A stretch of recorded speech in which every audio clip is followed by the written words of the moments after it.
What's up, Lightbolt Joe here. Today we are going to discuss the 2007 cult classic film Pirates of the Caribbean at World's End. This is a Disney Pictures / Jerry Bruckheimer produced film. Gore Verbinski directed this film, as well as the first two Pirates of the Caribbean films. It was filmed the same time the second film was filmed. So 06 we had Dead Man's Chest come out. At World's End came out in 07. So what is World's End? What is this movie? This movie is a 3-hour-long movie. It is long, but it is worth all the hours brought into it. So the film opens up in Singapore, and our eclectic group of pirates is trying to get a scroll that has a different codex to it. It can turn, and they need to know how to get Jack out of Davy Jones's locker, because they know that he's in Davy Jones's locker in the sea.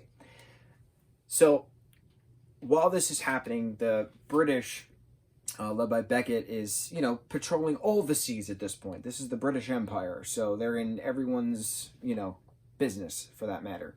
They went to getting the scroll. There's a whole thing going on with that.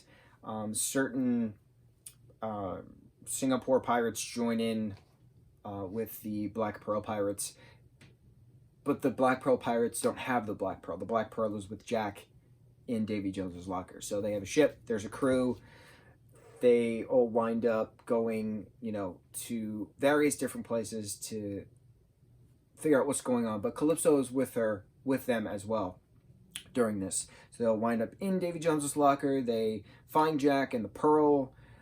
During some of the Davy Jones sequences, some audio from the actual Disneyland ride, Pirates of the Caribbean, you can hear it, and I get all gleeful and happy when I hear it, and it's just such a wonderful thing to hear. It was very fun.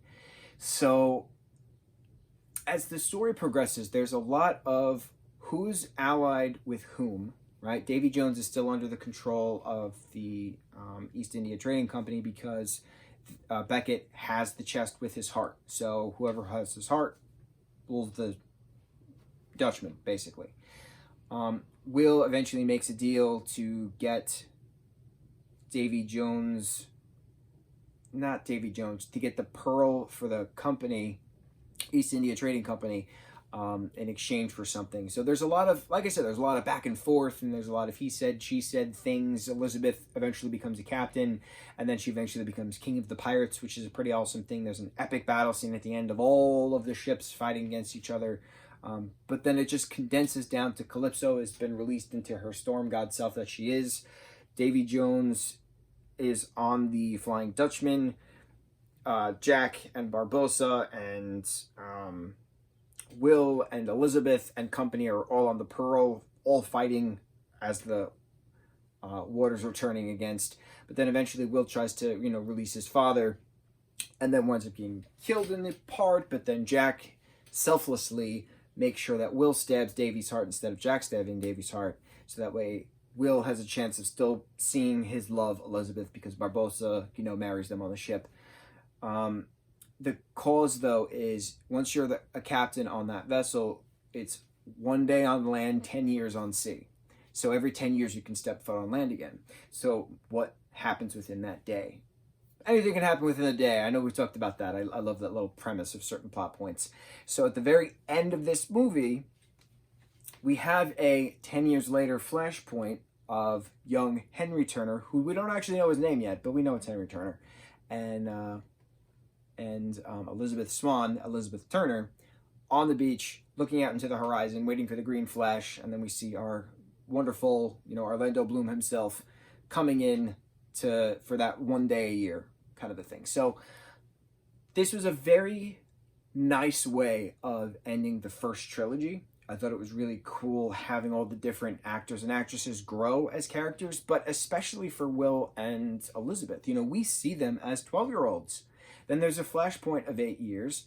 Then time goes on. Then more time goes on. And then things happen. And then at the very, very end of this third movie, a flashpoint of 10 years goes by. So it's just really neat seeing so much character development, so much plot points, but such incredible acrobatic fighting scenes within stunt work and visual effects and practical effects just mixing together. It's just such a beautiful movie. and especially to give a little insight into Jack's backstory. We do meet his father in this, and his mother is a shrunken head at this point as well. So Barbossa ends his little speeches with onto finding the Fountain of Youth, right, with the little codex that they have, which is clearly plot points of the fourth movie, which we'll talk about. But it's fun. This is what I mentioned in other reviews of Pirates of the Caribbean. It's the titles are always referenced, and the plots of the next film are always referenced as well. So At World's End was referenced within Dead Man's Chest, and then here we are at World's End, referencing the Fountain of Youth, which goes into On Stranger Tides. Clearly, On Stranger Tides was not referenced verbatim within the film, but the plot point was referenced. So, a little catch on that. There's nothing else I can really say. I mean, I've praised this series so many times, especially in the first two. I feel like we can cut this one short because I don't want to repeat my praise of Glory for this particular film set, but we'll watch 4 and 5 and we'll give it a review. And yeah, Pirates of the Caribbean, At World's End, awesome film. Mucho mahalo.